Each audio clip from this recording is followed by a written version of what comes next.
बच्चों, good morning. Welcome to my channel HS academy online classes.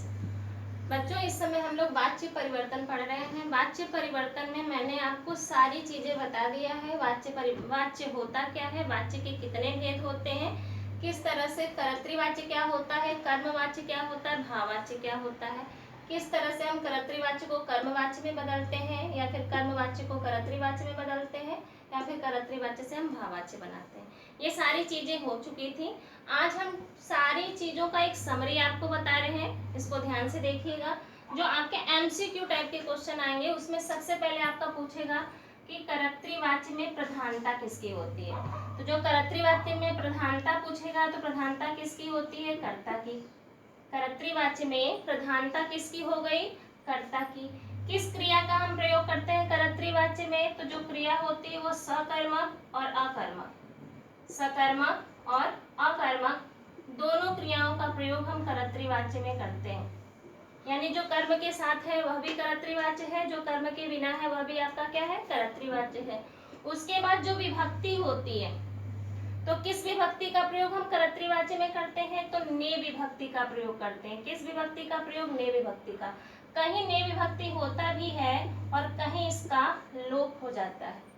यानी कि कर्तृवाच्य में कहीं कहीं हमें ने विभक्ति दिखाई देती है कर्ता के साथ और कहीं कहीं वह लोप हो जाता है, यानी नहीं रहता है।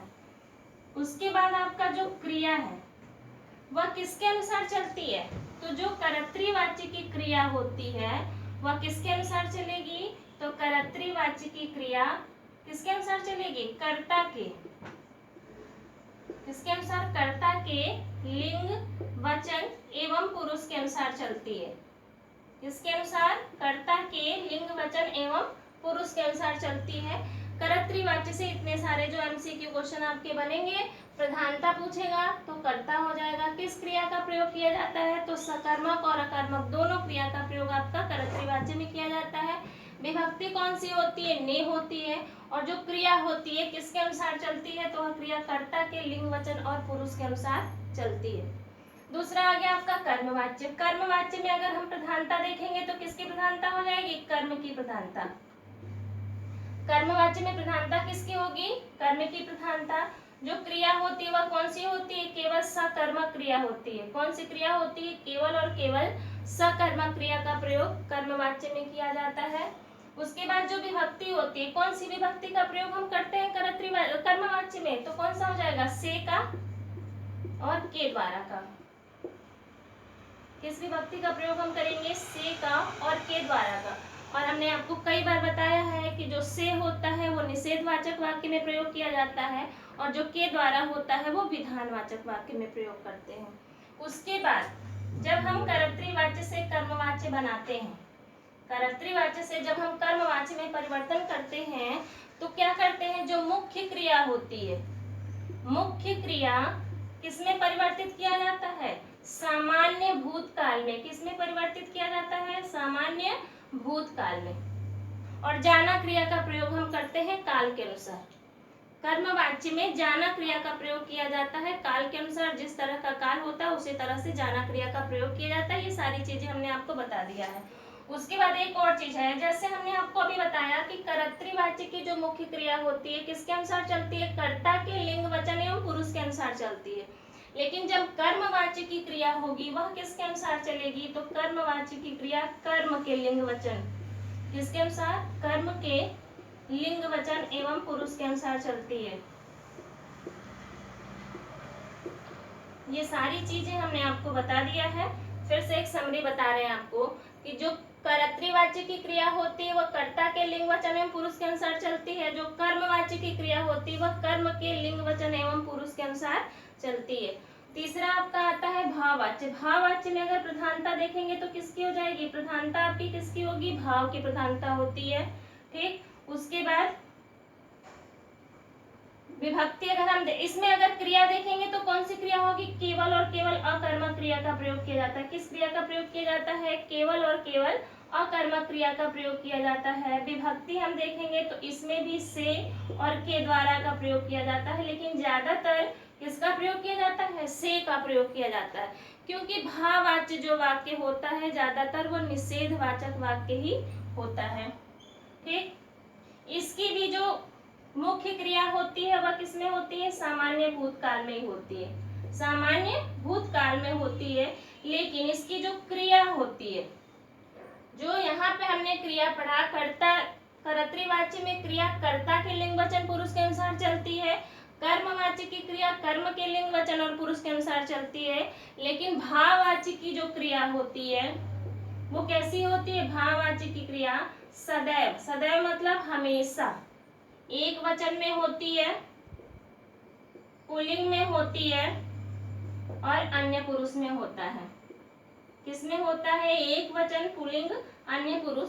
ये सारी चीजें वैसे हमने आपको बताया है। ठीक, फिर से देख लीजिए। कर्तृवाच्य में प्रधानता पूछेगा तो किसकी हो जाएगी? कर्ता की प्रधानता। कर्मवाच्य में प्रधानता कर्म की होती है। भाववाच्य में प्रधानता भाव की होती है। उसके बाद कर्तृवाच्य में सकर्मक और अकर्मक दोनों क्रियाओं का प्रयोग किया जाता है। कर्मवाच्य में केवल सकर्मक और भाववाच्य में केवल अकर्मक क्रिया का प्रयोग किया जाता है। किस विभक्ति का प्रयोग कर्तृवाच्य में करते हैं? ने विभक्ति का। कर्मवाच्य में से और द्वारा का, भाववाच्य में भी से और द्वारा का हम प्रयोग करते हैं। कर्तृवाच्य की क्रिया किसके अनुसार चलती है? कर्ता के लिंग वचन और पुरुष के अनुसार। कर्मवाच्य की किसके अनुसार चलती है? तो क्रिया कर्म के लिंग वचन और पुरुष के अनुसार। लेकिन जब भाववाच्य में हम जाएंगे तो भाववाच्य की क्रिया सदैव एक वचन, पुल्लिंग, अन्य पुरुष में होता है। कुछ एग्जाम्पल हम आपको यहाँ दे देते हैं। जैसे यहाँ देखिए, सीता फल खाती है, सीता फल खाती है। ठीक, तो यहाँ पे खाती है क्रिया क्या है? स्त्रीलिंग है। सीता आपकी स्त्रीलिंग है तो यह क्रिया भी किसके अनुसार चल रही है? सीता के अनुसार ही चल रही है ना, तो यह क्या हो गई? स्त्रीलिंग में हो गई। ठीक, अब यहाँ पे इसी वाक्य को जब हम कर्मवाच्य में परिवर्तन करेंगे, यह कर्तृवाच्य का वाक्य होगा, कर्मवाच्य में जब हम परिवर्तन करेंगे तो क्या हो जाएगा? सीता के द्वारा, किसके द्वारा? सीता के द्वारा फल खाया जाता है। क्या किया जाता है? खाया जाता है। यह जो खाया हो गया यह सामान्य भूतकाल में परिवर्तित हो गया और यहाँ क्या हो गया? यह कर्म है ना, तो किसके अनुसार? यहाँ पे देखिए खाती है किसके अनुसार चल रहा है? सीता के अनुसार। लेकिन यहाँ पे खाया जाता है किसके अनुसार चल रहा है? फल के यानी कर्म के अनुसार चल रहा है।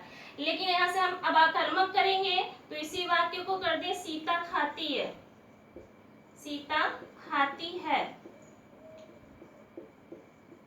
यहाँ भी यह जो क्रिया है किसके अनुसार चल रही है? कर्ता के अनुसार चल रही है। लेकिन जब हम इसी का भाववाच्य बनाएंगे तो क्या हो जाएगा? सीता के द्वारा,